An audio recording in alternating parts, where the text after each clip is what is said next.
So if you look at the 20th century as the birth of nihilism as an attitude and as an aesthetic, uh, one of the most defining events was the First World War. So the First World War was very significant in the kind of the development of a nihilistic experience. Mm-hmm.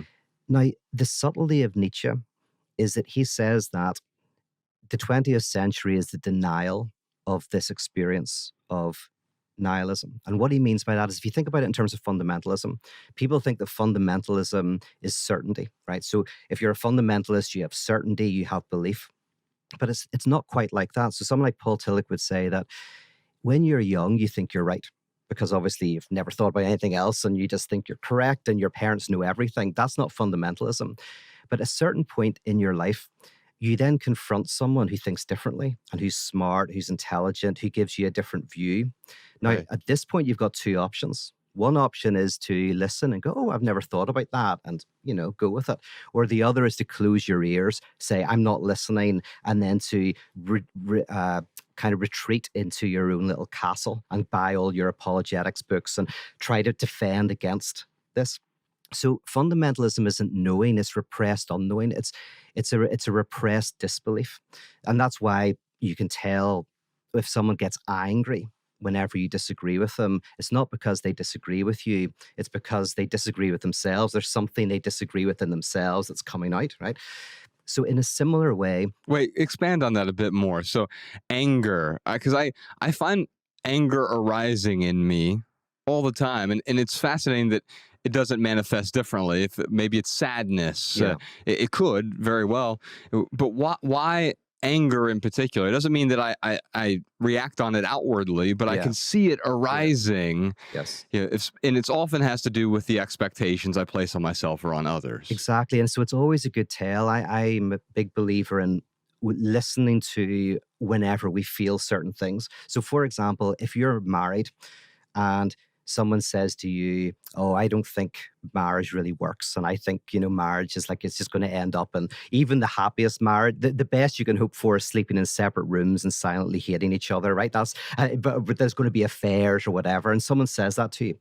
If you get angry, really angry and Mhm. frustrated, there's probably a part of you that agrees with them. Now, you don't know that consciously, but if you just laugh and go, oh yeah, maybe you're right, maybe you're wrong, right? And you don't have an affect, that Yeah. shows that you're probably quite confident in your marriage. But Uh-huh. if it generates this anger, I never want to see you again.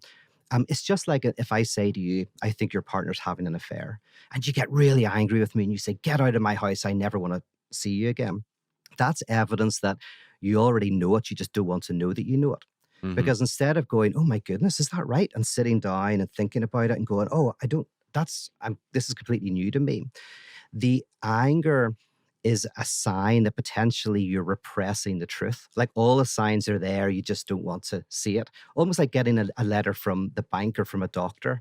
And as long as you don't open it, you don't know that you've got the heart disease or you've got, you're in withdrawal. You kind of know it, but you can't open the letter because you don't want to know that you know it. Yeah. We don't want to be confronted with the things that we know.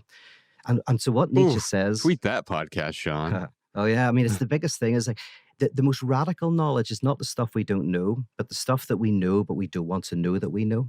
So even, yeah. Oh, it's so true. And even Expand on that. Yeah, like so take a political example. If you have well, if someone is a whistleblower and Uh-huh. they say stuff that you don't know, that's a surprise. But generally the whistleblowers who get in the most trouble are not the ones who tell us what we don't know.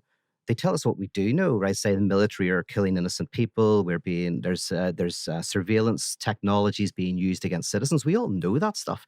We just don't want to know that we know.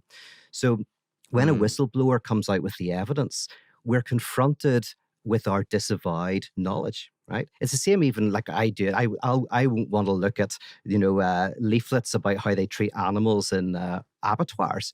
Mhm. What? Because I don't know how they treat them? Of course I know it's terrible. I just don't want to know that I know. Because if I Yeah. know that I know, then it will disrupt my lifestyle and I have to make a change. Right. But if I can deny myself, so Slavoj Žižek uses a funny example from Donald Rumsfeld, where if you remember, he once said, there are things that we don't know. Uh-huh. There are things that we don't know we don't know. Uh-huh. And then he said there are things that we know we don't know, right? This is a famous kind of philosophy of Rumsfeld. And what he meant is there's things that we don't know, right? You know, how many cars are outside right now. Right. There's things that we don't know, which is like certain weapons that a country might have that we can't even conceive of. Yes. And then he says, and things that we know we don't know, that are things that we don't know. Oh, yes. Yeah. Things that we kind of like, we know they've got certain things, we don't know what. But in terms of psychoanalysis, there's a fourth one. Mm. And the fourth one is things that we know, but we don't want to know that we know. And that's the realm of the unconscious. And so if I bring it back to Fight Mm. Club for a second, the real nihilism there in a way was the capitalists. Yeah. And when you see it manifest that way, because we look for meaning, we Mhm. don't find the meaning. Yeah. And so we often throw our hands up and we just settle for misery, or Yeah. worse, we settle for happiness. Yes. In some ways. And we like a great example of what I was meaning is that in the 20th century, most people today don't believe that having the right apartment or the right car or the right this or that's going to make them happy, right? They don't believe it, but they still act as if they believe it. They believe it, and I've heard you talk about this because advertisers still Yeah, believe it. That's right. It's kind of the belief through the other. Just like parents might not believe in Santa Claus, but they get all the enjoyment of the belief because their child believes in Santa Claus. And it's only when the child stops believing that affects their experience of Christmas.